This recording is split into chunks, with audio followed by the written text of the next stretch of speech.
ప్రతి ఇంటికి best finance minister ఆ ఇంటి మహిళ. చిన్న లేదా పెద్ద కుటుంబాలలో ఇల్లు చక్కదిద్దేది మహిళలే అని ముఖ్యమంత్రి చంద్రబాబు నాయుడు పేర్కొన్నారు. విశాఖలో జరిగిన స్వస్థ నారీ స్వశక్త పరివార్ అభియాన్ కార్యక్రమంలో పాల్గొన్న ముఖ్యమంత్రి మాట్లాడుతూ దేశానికి సమర్థ ఆర్థిక మంత్రిగా నిర్మలా పనిచేస్తున్నారని కొనియాడారు. నిర్మలా సీతారామన్ ని చూసి గర్వపడుతున్నారని తెలిపారు. స్వస్థ నారీ స్వశక్త పరివార్ అభియాన్ కార్యక్రమం చరిత్రలో నిలిచిపోతుందని సీఎం అన్నారు. ఆడపిల్ల ఆరోగ్యం కోసం మెడికల్ టెస్టులు తీసుకురావడం మంచి కార్యక్రమం అని తెలిపారు. ఈ కార్యక్రమంలో భాగంగా పోషకాహారం ఆరోగ్య సంరక్షణపై అవగాహన కల్పిస్తారని అన్నారు. మహిళల ఆరోగ్యంపై ప్రత్యేక శ్రద్ధ అవసరమన్నారు. జీఎస్టీ సంస్కరణల ద్వారా ప్రజల కొనుగోలు శక్తి పెరుగుతుంది, వస్తువుల ధరలు తగ్గుతాయన్నారు. స్వదేశీ వస్తువుల్ని వాడాలని ప్రధాని మోదీ పిలుపునిచ్చారని తెలిపారు. మన వస్తువుల్ని వాడుదాం, కావాలంటే క్వాలిటీ పెంచుకుందామన్నారు. మనం తయారు చేసిన బ్రాండ్ ప్రపంచమంతా వాడే పరిస్థితి వస్తుందన్నారు. పేదరికం లేని సమాజాన్ని మనం చూడబోతున్నామని తెలిపారు.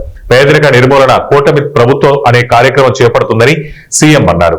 ఏపీలో యూనివర్సల్ హెల్త్ కార్డు ద్వారా రాష్ట్రంలో ప్రతి ఒక్కరికి 2.5 లక్షల బీమా అందించనున్నామని సీఎం ప్రకటించారు. పేదవారందరికీ ఎన్టీఆర్ వైద్య సేవ ట్రస్ట్ ద్వారా 25 లక్షల వరకు ఉచిత చికిత్స లభిస్తుందన్నారు. రాష్ట్రీయ పోషణ మాసం థీమ్స్ లో భాగంగా ఊబకాయం నియంత్రణ, బ్రెస్ట్ ఫీడింగ్ లాంటి కార్యక్రమాలు చేపడతామన్నారు. అంగన్వాడీలో పిల్లలకు అందుతున్న పోషణపై తల్లితో పాటు తండ్రులను ఆహ్వానించడం సమాచారం ఇస్తున్నామని ఆయన తెలిపారు. కార్యక్రమం పెద్ద ఎత్తున జరుగుతుంది. మీరందరూ కూడా టెస్టుల్లో పూర్తిగా సహకరించాలి. దానివల్ల ఏ విధంగా మిమ్మల్ని ముందుకు తీసుకుపోవడం కోసం 1-2 టెస్టులు కాదు.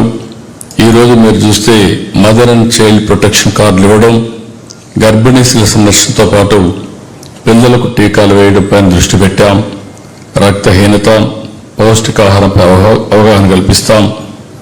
ఈరోజు నేను చాలాసార్లు నిన్న కూడా మా ఐఏఎస్ ఆఫీసర్లకి, ఐపీఎస్ ఆఫీసర్లకి అందరికీ చెప్పాను, మన ఆరోగ్యం మన చేతల్లో ఉంటుంది.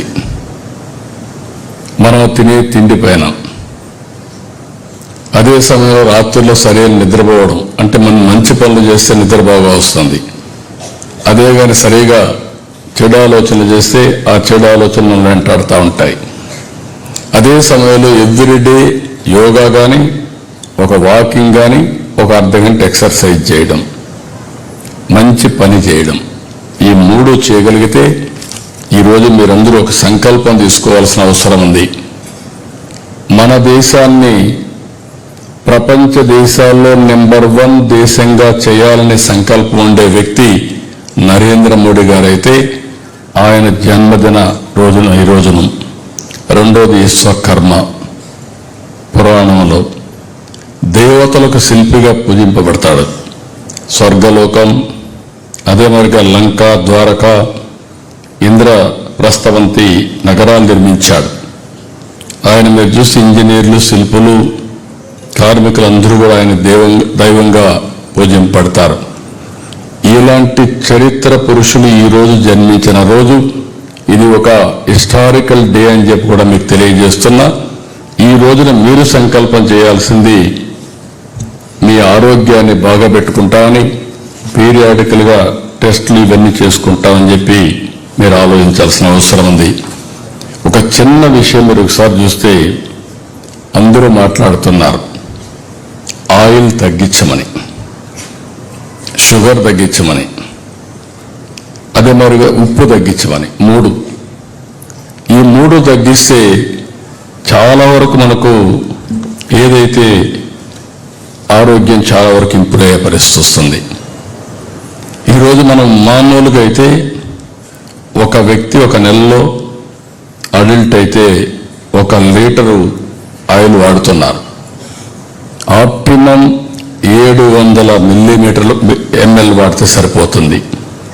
షుగర్ అయితే 500 గ్రాములు వాడుతున్నారు, 300 గ్రాముల వాడితే సరిపోతుంది. సాల్ట్ అయితే ఏదంటే తినకుండా అయోడైజ్డ్ సాల్ట్ 200 గ్రాములు 250 వాడుతున్నారు, 150 వాడితే సరిపోతుంది. ఈ 3 చేసి మీరు చూడండి, మీ ఆరోగ్యం ఇంప్రూవ్ కాకపోతే నన్ను అడగమని మరొకసారి మీ అందరినీ కోరుతున్నా. ఈ చిన్న చిన్న చిట్కాలే కానీ చాలా వరకు ఇవన్నీ కూడా పనిచేస్తాయి.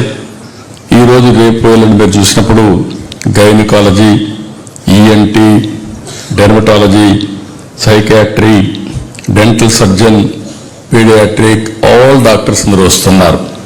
వీళ్ళందరూ వచ్చి మీ సేవలన్నీ కూడా మిమ్మల్ని టెస్ట్ చేసిన తర్వాత కాంప్రహెన్సివ్ డేటాబేస్ కూడా తయారు చేస్తున్నాం. ఆ డేటాబేస్ ప్రకారం ముందుకు పోతారు. ఈరోజు గవర్నమెంట్ ఆఫ్ ఇండియా పెద్ద ఎత్తున డబ్బులు ఖర్చు పెడుతున్నారు. అదే మరి రాష్ట్ర ప్రభుత్వం కూడా పెద్ద ఎత్తున ఈరోజు మనం డబ్బులు ఖర్చు పెడుతున్నాం.